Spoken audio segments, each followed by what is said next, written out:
Welcome to the Arts and Change, hosted by the University of Rochester's Institute for the Performing Arts in partnership with the Office of Equity and Inclusion, the Paul J. Burgett Intercultural Center, 540 West Main Inc., Create a Space Now, Eastman Institute for Music Leadership, and the Rochester Festival. My name is Dr. Jessica Guzman Ray. My pronouns are she, her, and I am your conference host for this session with Rachel Solomon. Welcome. We would like to acknowledge with respect the Seneca Nation, known as the Great Hill People and keepers of the western door of the Haudenosaunee Confederacy. We take this opportunity to thank the original caretakers on whose ancestral lands the University of Rochester currently resides here in Rochester, New York. As we come together, we want to acknowledge the need for a commitment to constant action and attention surrounding the systematic issues that continue to impact each of us to this day. In order to enable live transcription in your Zoom room, please check the arrow to the right of the live transcript box to view. That box can be dragged to another location on your screen. We are recording today's session, so please note your spoken, written comments and image may be included as well as the transcript. In order to protect your privacy, we invite you to rename your Zoom profile with your first name only and your pronouns if you feel comfortable, and breakout rooms will not be recorded. Because we have back-to-back sessions scheduled, the session will end promptly at its end time. We encourage presenters and/or participants to share contact information via chat to foster continued discussion and connection where desired. For our social media users, please use the hashtag #ArtsChange25 if you feel inspired by something you hear or experience today. Thank you for joining us, and I am now honored to welcome Rachel Solomon, who's presenting Theater of the Oppressed, Creating Imagery and Opening Dialogue to Build Community. Rachel? Thank you so much. What a long title I chose.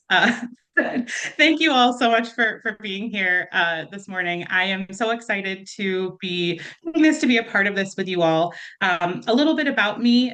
My name is Rachel Solomon. I use she, her pronouns. I'm a teaching artist and theater practitioner based in Rochester, New York. I have a passion for musical theater and theater for social change. And outside of the theater world, I also really love crafting and baking and K-pop. I was introduced to Theater of the Oppressed in graduate school at Emerson College, and right away I was hooked.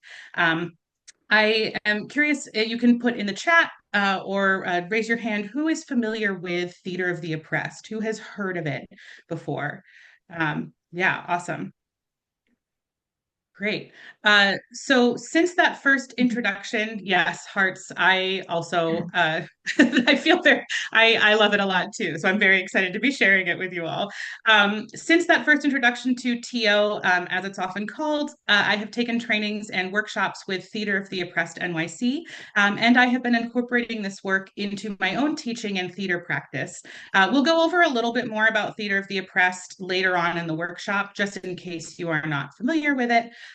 But for the time being, I would love if you could introduce yourself in the chat and share something that is bringing you joy today. Um, for me, I think what was bringing me joy is the sun, is getting to see sunlight today. And also the snow has been really pretty.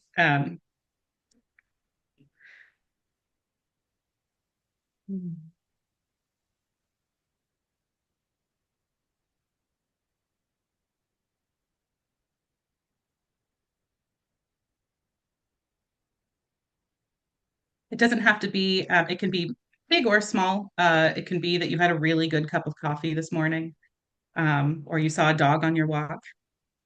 Taking students to an overnight retreat this weekend. Oh, awesome. Oh, the sessions. Yeah. Oh, son singing to his tummy this morning. That sounds adorable. Thank you.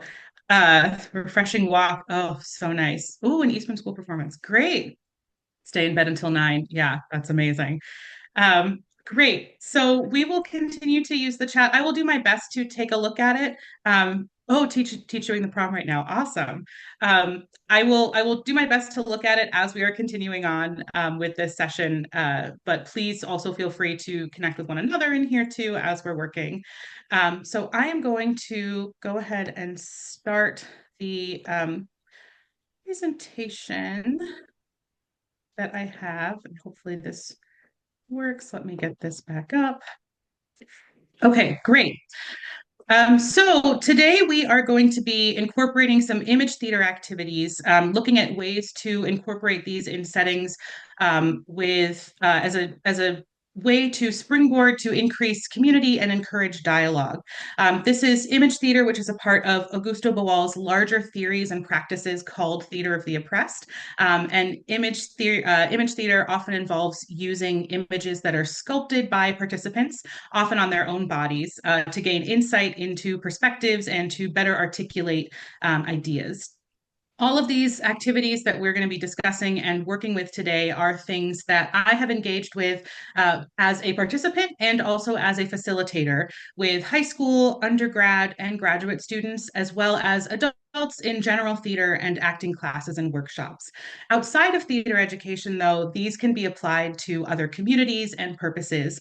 And in fact, TO work is designed to be done by many communities and with many communities, regardless of one's experience with theater.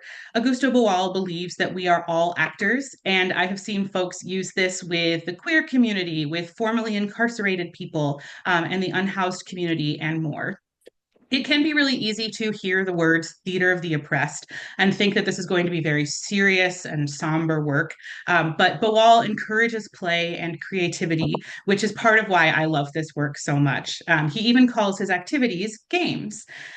There have been a number of types of impacts that I have seen in my own work, both as a facilitator and a participant, regarding these games. And these are things that have been really exciting for me to see. And I will be sharing a little bit more about those later on in the workshop.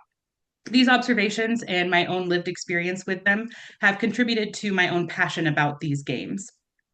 All of the games that we are going to be looking at today are doable virtually and in person, although they were originally designed for an in-person setting. So some of them might work a little bit easier in those settings, but many of these can be done with modifications on Zoom. Um, and you can play around with those and adjust as needed. My goal for you today is to leave today's workshop with a chance to experience these for yourself and hopefully be inspired as we're doing this activity to think of ways that these games can be incorporated and adjusted into your own work, adding them to your toolbox regardless of your field. I don't feel like you need to be a theater person to do these in your work. And I hope that you will feel the same after today. If you are hearing the word games and are getting scared about participation, participation is encouraged but is not required. We will be doing some seated activities, so I'm not going to ask you to get up and move around or anything. These will be things that you will be viewed by others. Because this is being recorded, I totally understand if you don't want to participate or don't want to be recorded and want to keep your video off. If you have your video off, unless you raise your hand in the chat or like on your screen, or you put a question in the chat, I just won't call on you if your video is off, assuming that you want to be an observer as your participation for this. Please also keep your microphone muted for the time being. We may do some stuff with questions or if I call on you for something. And then the chat is available. As I said before, I'll do my best to keep an eye on it, but there is time for questions at the end of the workshop as well. Regarding the content, we may be discussing power and oppression. Some conversations will come up as we work. If you are activated by anything, please do what you need to in order to protect yourself, whether that is stepping away, turning off your camera, or logging off completely. I totally understand, and I want you to protect your peace. And also, lastly, I want to encourage you to play and invite in curiosity about what we're doing here today. If you're not used to participating in activities like this, but you want to give it a try, I encourage you to go for it and embrace that discomfort and be curious about what you're experiencing and how and why. Okay, so I'm going to stop sharing for a moment. And to get our creative juices flowing and lead us into the types of things that we are going to be doing today, we will do a warm-up activity. Do you have a pen or pencil nearby?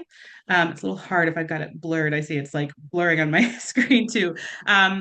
Just grab it. You don't need any writing. You don't need a pen, like a a piece of paper or anything to write with. This is a pen that I have in my hand, although this is not a pen any longer. It is, can we guess what it is that I am doing? You can go ahead and put it in the chat if you would like, if you have any guesses. A piccolo. Oh my gosh, I wish I should have thought of a piccolo. I was thinking flute, but see, there's one where we've got this image that is could be many things. Yeah. Awesome. What I would like us to do, if you are willing to participate with this, is raise your hand in the chat or just keep it up and I will call on you. And then you will share with us what this pen or pencil that you have is, since it is not any longer a pen or pencil. Is anyone willing to start? Oh, yes, Jessica. Ooh, what do we think? We've got a little swish and flick action going. Yeah. Magic wand. Yeah, that's what it was. Awesome. Great. Thank you. Anyone else? Yeah, Rachel. Ooh, giving us some after to give us some clues into that. Yeah, a straw. Awesome. Great. I wonder what it was that Rachel was drinking there. It looked like it was good. Yeah. Thank you. Anyone else have an idea? Yeah, Sarah. Oh my goodness. All right, what are we thinking? Tusks, yeah, walrus tusks, yeah.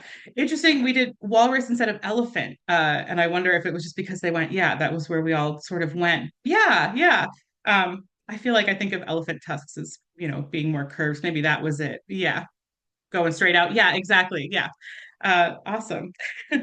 Oh, Missy's got something. What do we think for that? Mustache. Awesome. Thank you all so much.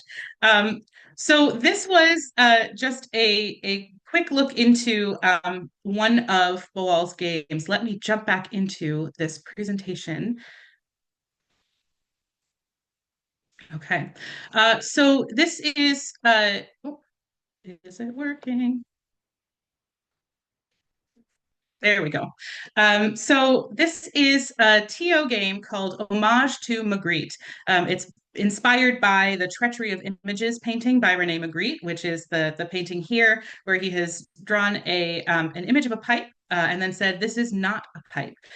This is a really fun game to use for starting to, as I said, get those creative juices flowing, thinking about how many items we were able to come up with that these writing utensils could be and how many did you recognize that others were making?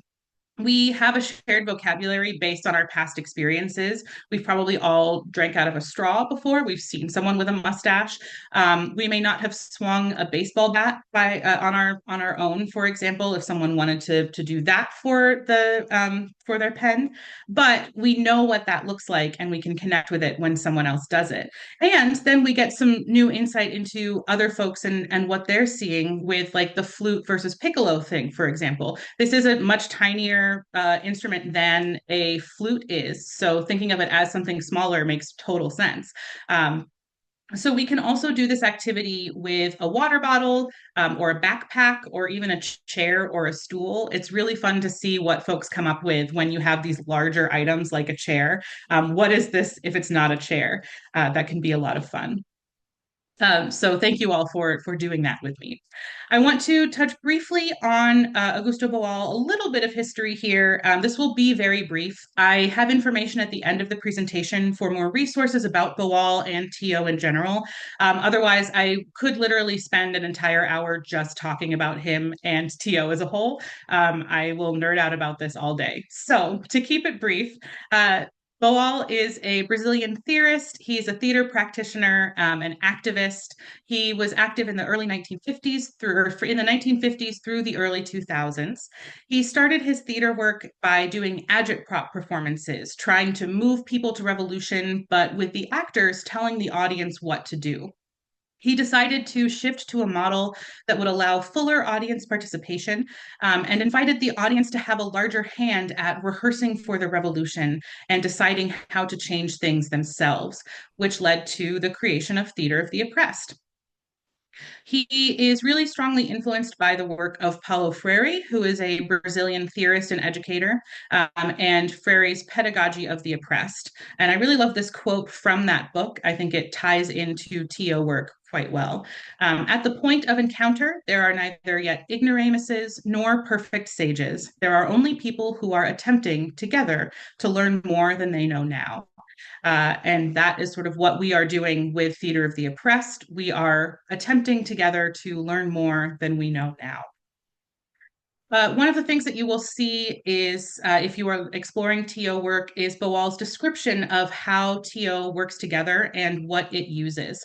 Boal views theater and all the activities in here as rehearsal for the revolution. So this soil underneath, this image shows up a lot when you're looking at TO work. This comes from Theater of the Oppressed NYC, from a workshop that I took with them. And the soil underneath is our politics, our ethics, our philosophy, our history, things that we are bringing with us that are informing who we are, how we think. These are also can also be the things in the soil that are oppressing us or are causing this oppression. So it can be both beneficial and harmful, but it's what is making this tree grow. The roots of this tree are the words, images, and sounds that we are using to create. And what that creation looks like is it starts with games and exercises at the trunk that moves on from those games and exercises into image theater. And then from image theater is forum theater. I will talk a little bit about what forum theater is in the next slide.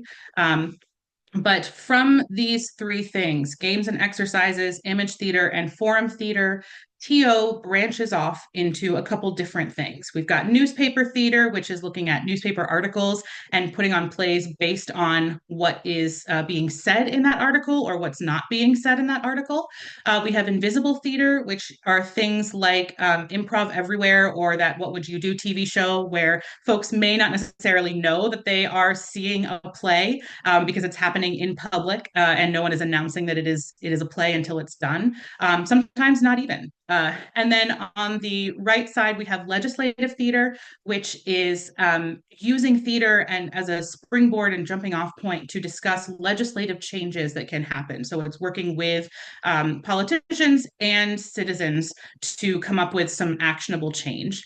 And then we have the internal techniques. These are things like Boal's Rainbow of Desire and Cops in the Head, where we're looking at how what we are sort of stopping ourselves. What are the cops in our heads that are stopping us from moving forward in a way that can be healthy for us?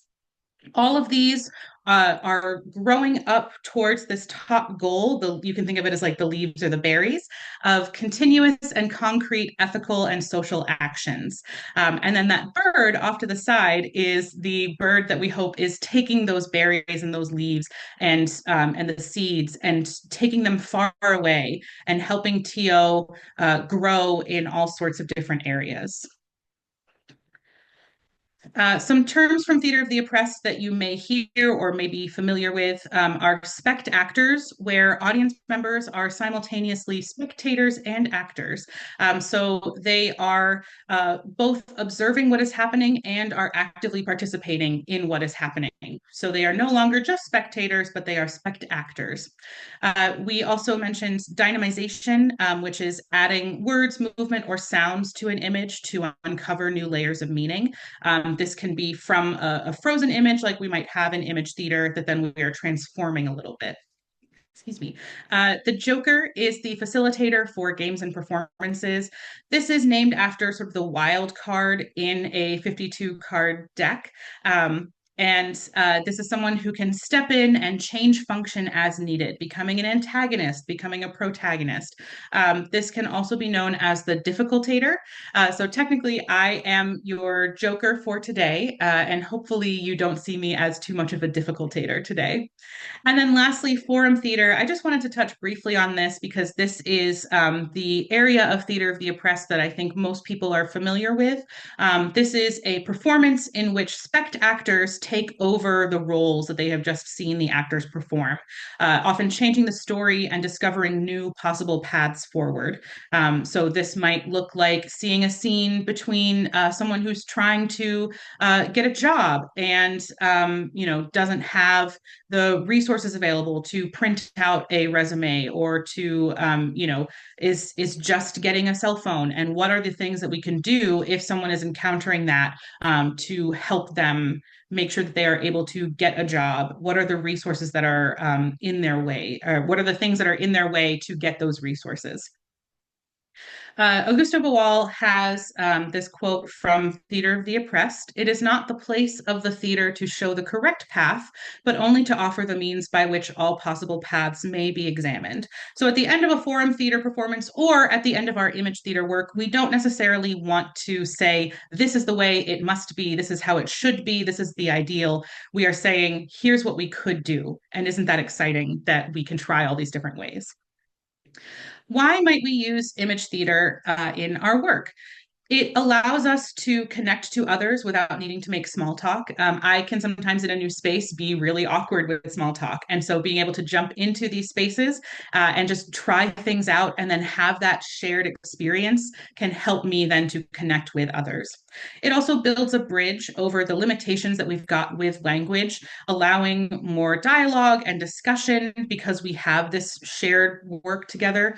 And that also connects to subtext. Boal shares that in his language, there is a word for my mother and a word for mother in general. But English is not that sophisticated. So if I say the word mother, I might be thinking of someone who is really loving and caring, but you might be thinking of someone who is distant or cruel, or vice versa.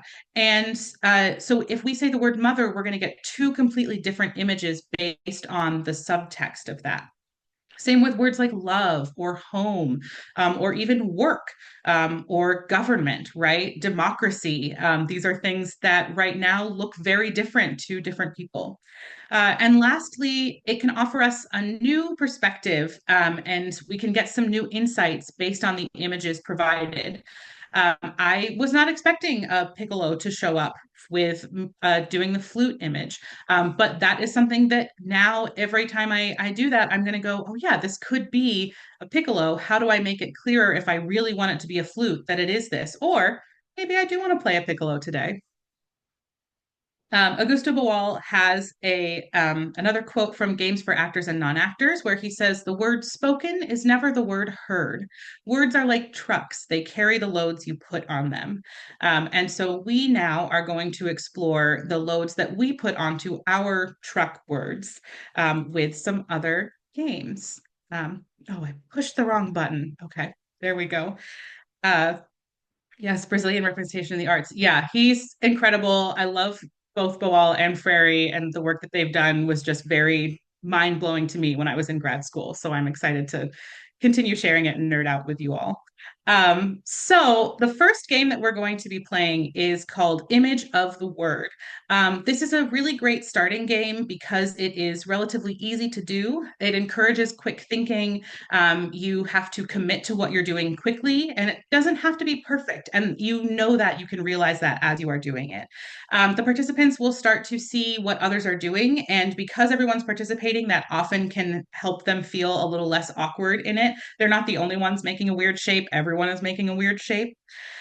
So for this game, the way this will work is I will share a word and I'm going to ask you to come up with an image that uses your body to describe that word. So if you were going to make a statue of that word, what would that word look like? Or what would that statue look like if we were going to put it in a museum? I will then count down from three and we'll all pose together with that word. So our first word is winter.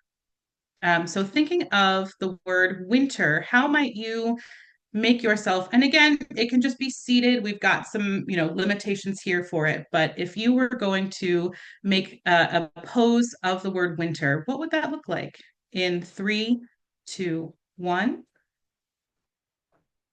And take a look as best you can while still staying in this pose and see what other people are doing. If you want to, in the chat, comment what you are seeing from other folks, that can help us see where we're seeing similarities, where we're seeing differences, what do we think people might be doing. You don't have to tell us what it is that you're doing if you don't want to. You can go ahead and release for now, and we can chat a little bit. I was seeing some hands up, some looking up, um, making sure a tiny human has a coat on. Oh yeah, yeah. I wonder if that's-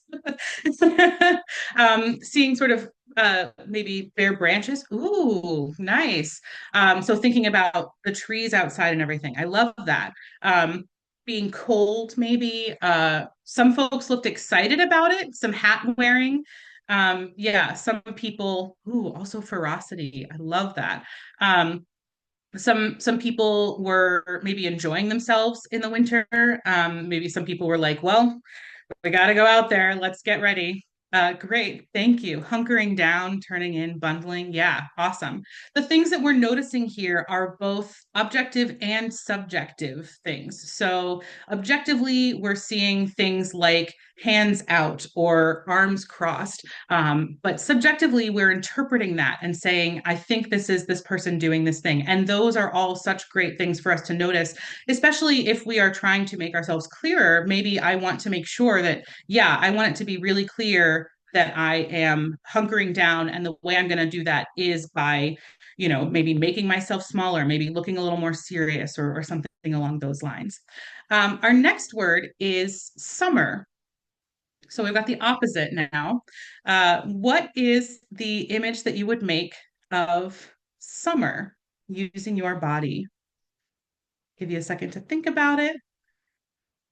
And three, two, one. Take a second to see what other folks are doing. We've got some similarities here. Yeah, if anyone wants to comment what they are seeing, I'm seeing a lot of leaning back, um, looking up. Maybe someone's driving, it sort of looks like, or yeah, shading eyes, um, lounging. Yeah, make that face when I'm driving in the snow. Yeah.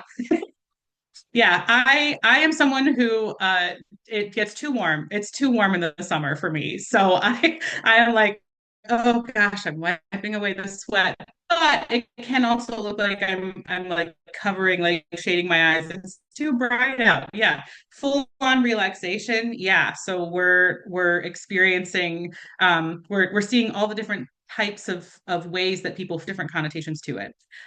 Thank you for that. Last one for this is arts. If we say the word arts, what is the what might we be meaning by what might our image be for that? In three, two, one. Ooh, I love all these differences. What are we seeing in this? Got hands up, hands out. We've got lots of different things that our hands are doing this time. I liked the sort of support or hug that I was seeing from Sarah there. A little like sophisticated, sort of like a hat. I was thinking like a Fosse hat being taken off for that. Yeah. Consideration, pondering, embrace, empowered, portrait. Yeah, these are great. Yeah, and that's all. There's so much intentional. I love this. Embodying a thespian. Yes, yeah. To be or not to be. Yeah. So these are all things that we're seeing with our ideas of the arts, which is such a massive word.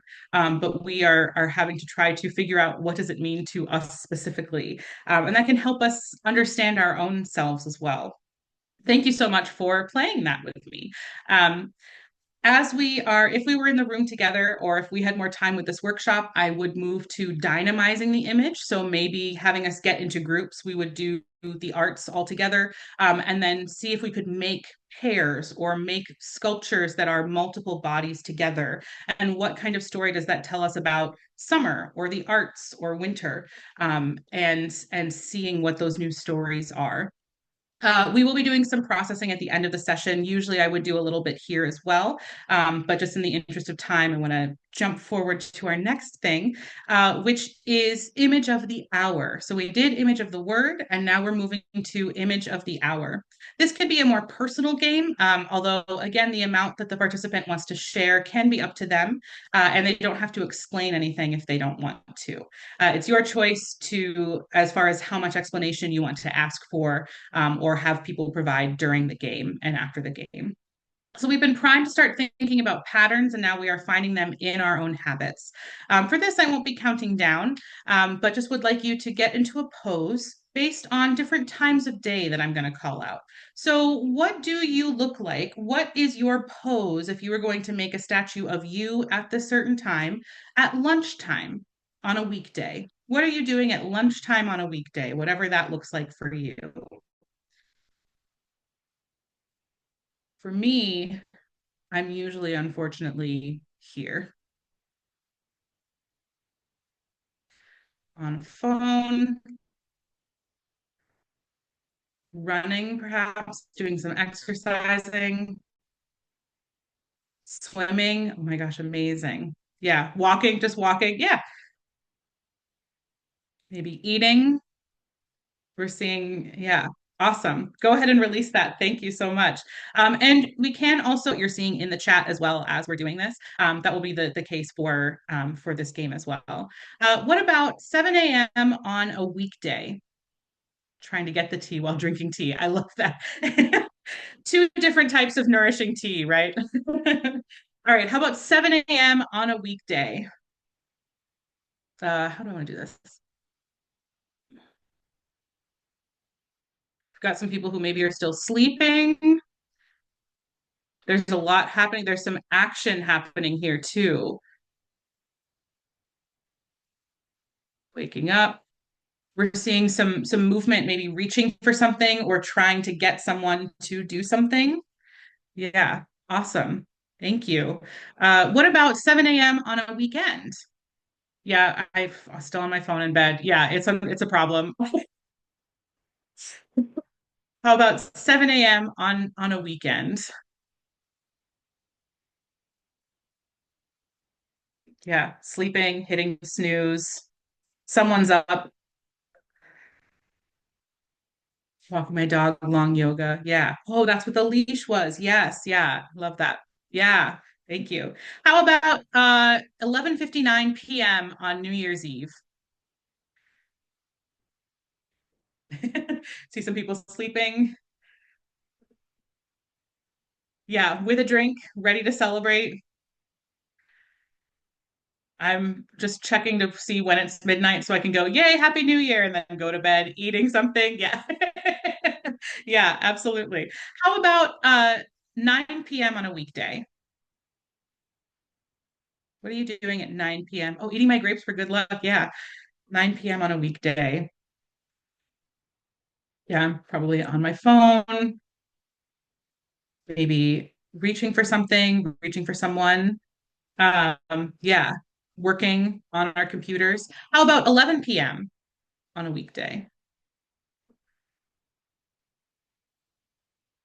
Doing this activity has made me realize how much I'm on my phone, and it's something now that I'm like, I need to change this about. Some people are sleeping, some people are watching TV, some people maybe are driving. How about 1 a.m. on a weekday? A lot of sleeping. Yeah. This is a fun one to do with college students, to see like how late they're actually staying up. Like how long do you have to go until everyone is in bed? I really like doing that one. And so this is another way for us to see who has similar habits. Oh yeah, directing. Yeah, yeah. Who has similar habits to you? Who has different habits to you? Great. Thank you so much. We can also do this with more abstract things, the day of the election, or the morning of your birthday, or, a specific type of, the first day of spring, the first day of classes, if you are doing this with a college or a high school, things like that that can be connecting for this. So thank you so much for that. I want to share one more game with you, and this is one that I am going to show. Um, I'm going to show this to you because to do this via Zoom would take a little bit more time than I think we will have, and also still allow us to do some questions, some processing, that sort of thing. So this is a game called Complete the Image. I have some images here of Natalie and Robbie. Natalie's on the left, Robbie's on the right. These are students from SUNY Geneseo who very kindly let me take photos of them before they started rehearsal for their musical that is going on this weekend. So thank you to both of them. For this game, you have two people shake hands and freeze. And then one person steps out of the image. So I asked Natalie to step out of this image and just look at Robbie standing there with his handshake, with his hand still out and him still frozen. And then Natalie steps in and makes a new image based on what she is seeing from just Robbie with his hand out. For her, it looks like my interpretation of this is that she saw him holding a cup perhaps and thought, oh, I'll pour something into that cup. So then Robbie steps out of that new image that Natalie has created and looks at what Natalie is doing, this pouring motion. And he thought, well, maybe I'm getting some water just straight from, whatever she is pouring. So he knelt down and had his mouth open for that.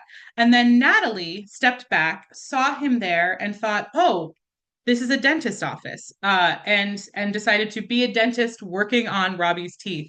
If I had to go to a dentist where I had to be kneeling the entire time, I think I would be miserable. But I love that that's what she thought of when she saw open mouth. She was like, "Yes, let's get in there."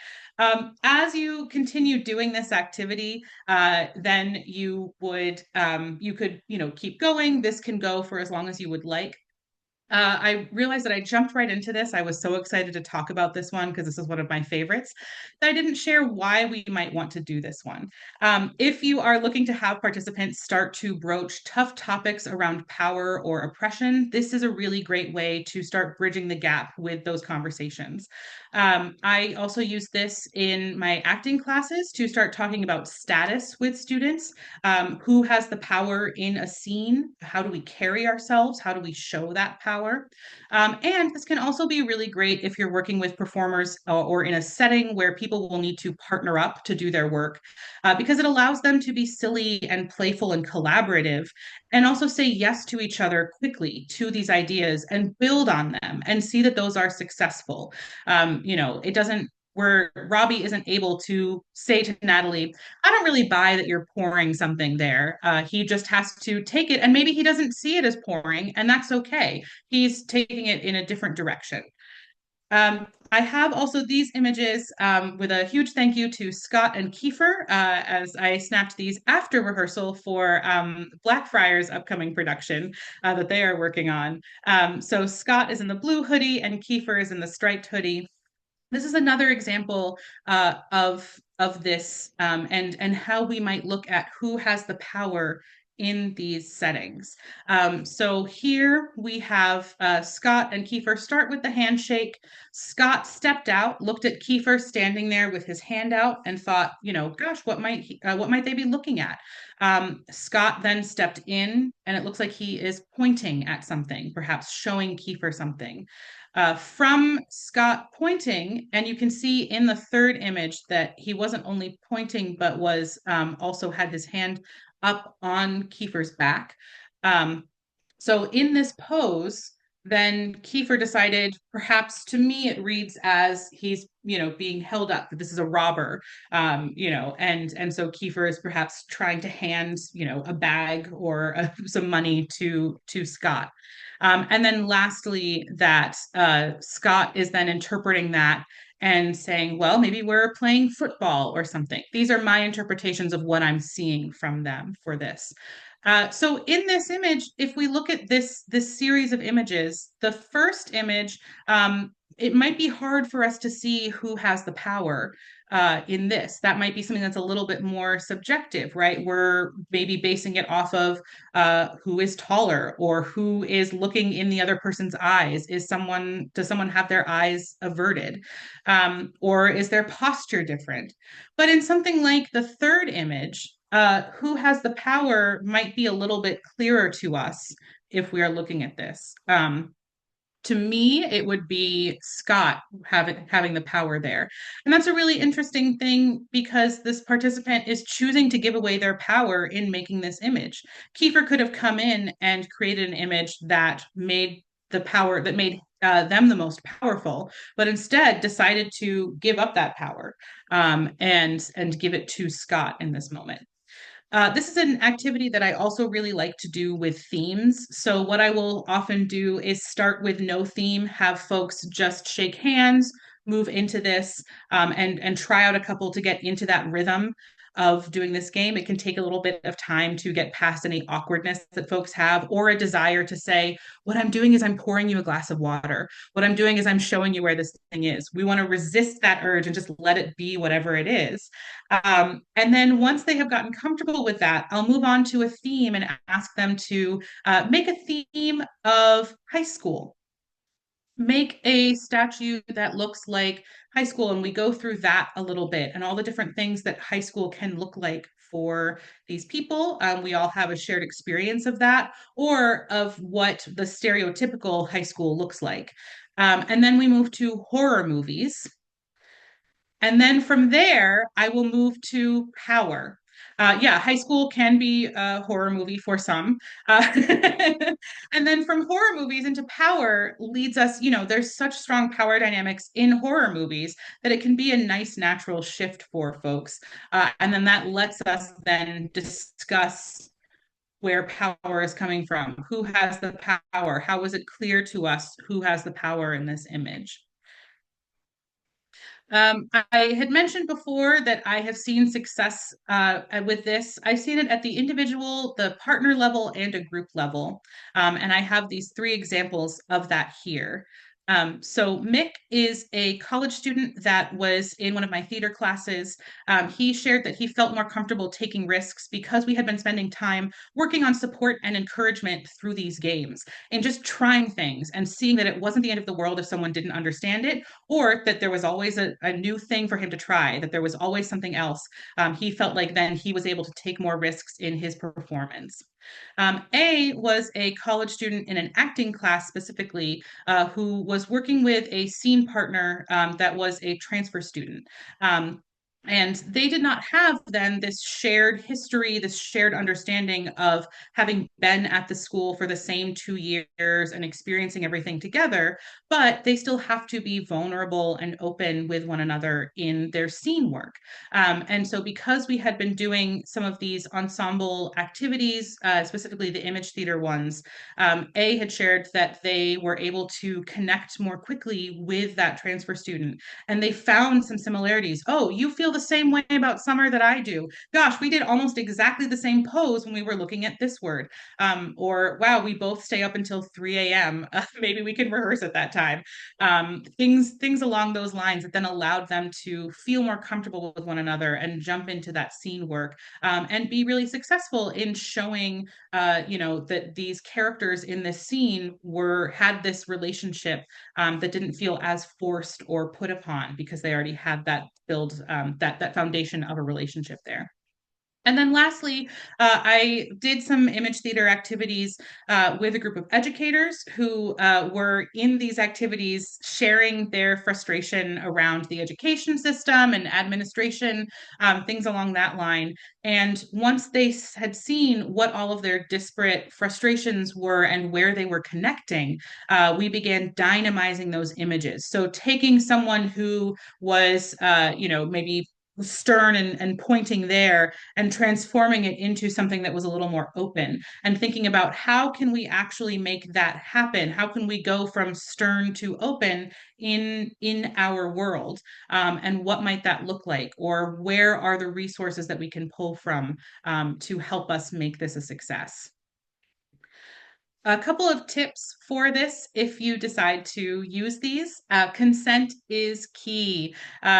We really need to make sure that we are letting folks know what is expected of them. It doesn't mean that you have to say, here's exactly what I'm looking for, here's what you must do, but giving some heads up. We're going to be participating today, here's what that might look like, and offering some solutions if folks don't want to. That can be harder in an educational setting where engagement is a lot of, one's grade. But you can often find find some ways of encouraging participation.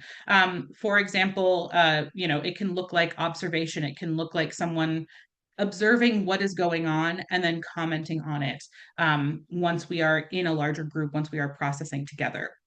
Also, come up with your ground rules before beginning.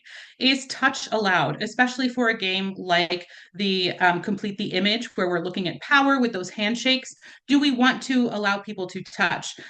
If not, you can also do this with a wave. I've had people just wave to each other and freeze and then complete the image that way. You can have folks, if you do decide that touch is allowed, how should participants ask for permission? Is this something where the participant is just going to say, is it okay if I put my hand on your shoulder? Or do we want them to check in before and say, shoulders are fine, hands are fine, but no legs, no torso, no head. That sort of thing can be helpful to do beforehand, just so that folks know where we are okay with being touched if you do want to include touch in your game. As I said, participation can look like observation. We can learn a lot from that. We can learn a lot from what people are seeing from these. That is half of this activity, of these activities. Depending on the topics that you're discussing, you may want to keep it a closed room and have everyone that is involved in it actually participating in it. But that participation can also be adjusted due to injury, physical ability, where folks are on a certain day. These games are often done standing in a circle in a room, but we are all seated at this Zoom and we were still able to do these activities. You can do this with someone seated. You can do this with only facial expressions or different things like that. There are so many different ways to make this an activity that works for you and for the group that you are working with. Okay, great. So let me stop sharing. Thank you for doing that, this activity with me. Thank you for playing with these. Thank you for playing with me for these. There we go. Does anyone have any questions or anything that you were noticing as we were doing these activities that you want to process or talk about with the time that we've got left?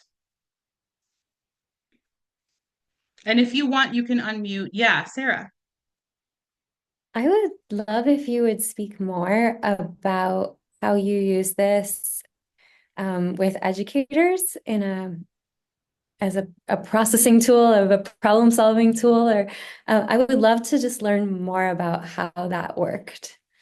Yeah, totally. So this was part of a larger class where we were actually sort of showing them like, hey, here's how you can use these with your students. But as they were doing the activities, they started sort of changing the topic of conversation to their own frustrations. And not necessarily like, oh, the students don't do their homework or they don't do this or that, but with things like I'm not getting support from the administration. I need more money to do this thing, and or I'm being asked to do also 5 after school clubs and now I don't have any free time, or things like that. And so we took that, the co-facilitator that I had and said, okay, let's work this then. Let's just change what we're doing and make these activities about that instead. And so what that looked like was continuing to do games like Complete the Image, or there are some others. Gosh, what was the one that we did? There's a thing that Boal talks about called real to ideal, where we started having them make their images. Here is the real image. Here is what is happening, right? Whether it's that stern, that stern face, or them like reaching out, please give me more resources, or whatever that looks like. And then what is their ideal image? So what would they hope that their teaching world would look like? And you only give them like 5 seconds to do that. So you say, make it an ideal image in 5, 4, and usually that first one, they're like, wait, are we counting down? Oh my gosh, we're counting down. We got to do this quick. And that can help them not overthink it either, right? Like their start of they're just doing what comes first for them. And then once we see that, we say, okay, what I'm seeing from this ideal image is you are relaxed, you are at peace. What are the things that would then help you get that? And having that conversation with them then allows them to think, yeah, I'm feeling this way. I'm feeling at peace. And maybe that's something that I can do. Um, and it's not something where then we're saying, just suck it up, just deal with it. You can, like think positive thoughts and this is going to help. But it's helping them see, oh, okay, I want to feel at peace. And what I can do is I can pull on a friend that I have here, and we can go and talk to the administration together and say, hey, both of us are experiencing this same issue, or whatever that might look like for them. I hope that helps. If Yeah, great. Any other questions? Yeah, Missy. I'm curious. I've done this kind of thing in a single workshop often, but I'm wondering what this looks like over 3 months or 6 months or something. Like, is this process used to devise a full play, or like how does this go on if we were to be able to study with you for a year? Yeah, I for something like this, it absolutely often is both the game to get us comfortable with one another and exploring and thinking about these topics, but then it can be used as a jumping off point for creating a larger piece. One thing that comes to mind is one that we were doing about accessing mental health resources at a college, and we started with just creating a single image of what does that look like for you? How do you feel when you think about mental health at your school? And then moved into a group image. What might that look like as a group? What is the image that the three of you want to show us for what this looks like? And it was a lot of reaching. It was like tearing their hair out. These were folks that were really struggling with getting the help that they needed, even though the school was saying that the resources were there. And then that turned into, someone who was pretending to be like the resources for it, and was turned away from them. And what that turned into was the final presentation of this play that turned into a forum performance of, okay, how do we get these resources? Where the resources, as an abstract concept, were personified by just a disembodied head behind curtains. That then sometimes would close and sometimes open and wouldn't always be there. And having had that time of them saying, here's what it looks like for us, here's what it feels like for us. It feels like those resources aren't actually there, or we're trying to reach them. Gave them the chance to then find new ways of sharing their experience without it having to be quite as literal as I'm on a website and they're telling me to call this number and the number is busy and then I can't, it's only available when I'm in class and whatever. So it's things along, they were able to take those images and actually use them to more clearly express how they were feeling, and what the experience makes them feel and think about. Yeah. Thank you so much for that question, Missy. Megan, you have your hand up.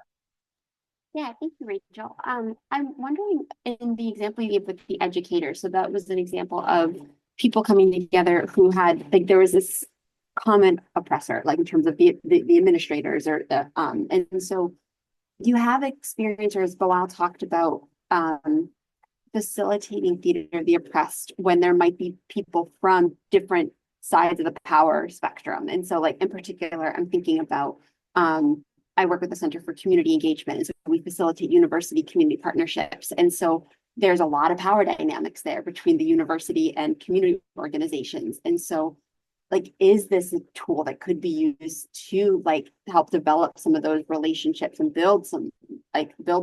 strengthen these relationships? And also, what are some of, I guess, how to navigate those a space where there are inherent power dynamics already at play?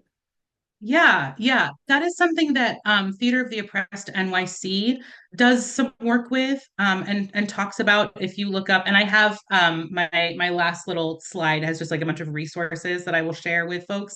That if you look at their work, they have done stuff like that, where it's sort of theater of the oppressor. There's also some articles that exist about that, and sort of how do you do this work with someone who is the oppressor, or maybe doesn't think of themselves as the oppressor, but is in this situation.